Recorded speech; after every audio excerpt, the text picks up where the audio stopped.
In spring 2013, I traveled to Athens with my students. Our host took us to the coast, showing us how unregulated expansion during the post-war building boom had cut off the city from the beach. We were heading towards the yacht harbor, planning to stop at Faliro to see the Flisvos sculptured Quay by Greek artist Nella Golanda. Our hosts had chosen this project, completed in 1986, as a rare and successful example of how the beach can be made accessible. I remember that we were walking along the shore, half paying attention to our guides, half absorbed by the beautiful view of the Mediterranean. Suddenly, our pace slowed and we came to a halt. The students started to form little groups and chat together. Some sat down, others took pictures, one even did a headstand. I enjoyed the warmth of the air, the fresh salt smell of the sea, the intense blue of the sky. It took me a while to realize what had happened. We had reached our destination, the Flisvos sculptured Quay, but our hosts had deliberately not announced it. Yet, without any explanation or introduction, we felt we had arrived at a very specific place. There was no need to hurry, no urge to move on. We were simply present. I started to look more carefully at the site. It was an inclined terrace, made of concrete, faced with unevenly cut marble slabs in various colors, sloping gently towards the sea. There was no balustrade, but I felt safe because the raw marble surface provided a good grip. I stood on solid ground, yet closer to the sea than on any other part of the promenade. It appeared as if one could simply take a run and leap into the water or even fly towards the horizon.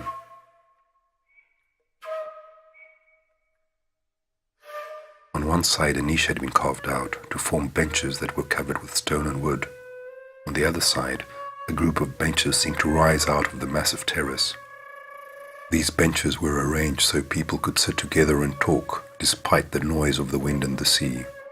A few steps led down to a small sandy beach, both protected and framed by the quay. As I walked around the quay, sensing the surface of the marble beneath my shoes, feeling the contrast between the rough concrete and the polished wood of the benches with my fingertips, I remembered a trip to the public pool of Lesa ada Palmeira, built near Porto by Álvaro Siza in the early 1960s. The merging of the painterly, sculptural, architectural and performative that I experienced at Paleo Faliro also reminded me of the Gibellina Vecchia, where Italian artist Alberto Buri cast a concrete landscape over the ruins of a Sicilian village that had been destroyed by an earthquake. And finally, the nuances in material, texture and color beneath my feet at Paleo Faliro also recalled the path of stone and concrete slabs leading through the halls of Carlo Scarpa's renovation of the Castelvecchio Museum Verona, realized between the late 1950s and the mid-1970s.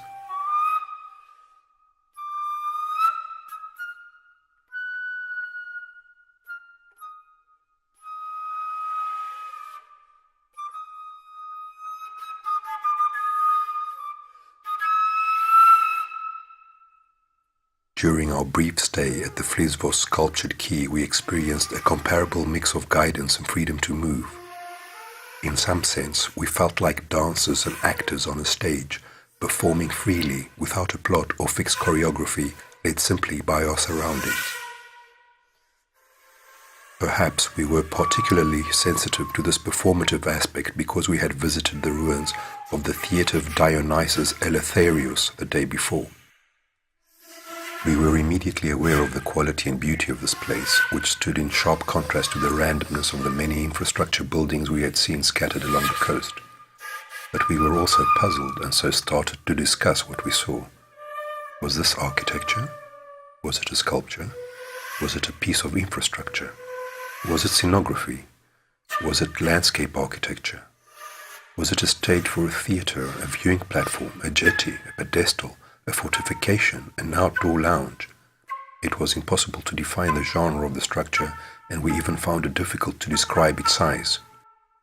But we felt that what was built related in a specific way to our bodies, that it produced a state of heightened attention to the here and now, and that it sharpened our appreciation of our surroundings. I had never been to the site before, and I had not known about Nella Golanda until I arrived in Greece. Nevertheless, I felt a kind of déjà vu. Where else had I experienced a comparable sense of my own presence within the built environment? The relationship between the artificial and the landscape, between small scale and large scale, between the carefully arranged, almost ornamental stone slabs and the overall structure, reminded me of other places I had visited.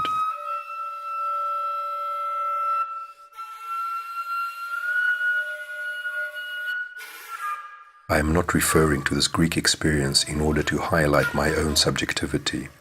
Rather, my reactions and those of my students are typical of a general trend in current architectural discussions, namely an interest in the way we as subjects relate to our built environment, both physically and emotionally.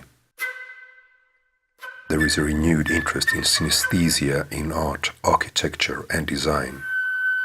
There is also a renewed interest in the human scale, in elements that relate directly to our bodily experience, that allow us to identify and empathize with the very structure of architecture, especially as ornament is once more moving center stage. We experienced this at Nella Golanda's Flisvos sculptured Quay, where the stone slabs were arranged in an obviously ornamental way, care having been taken with the relationship between colors, textures, and the size of each individual piece.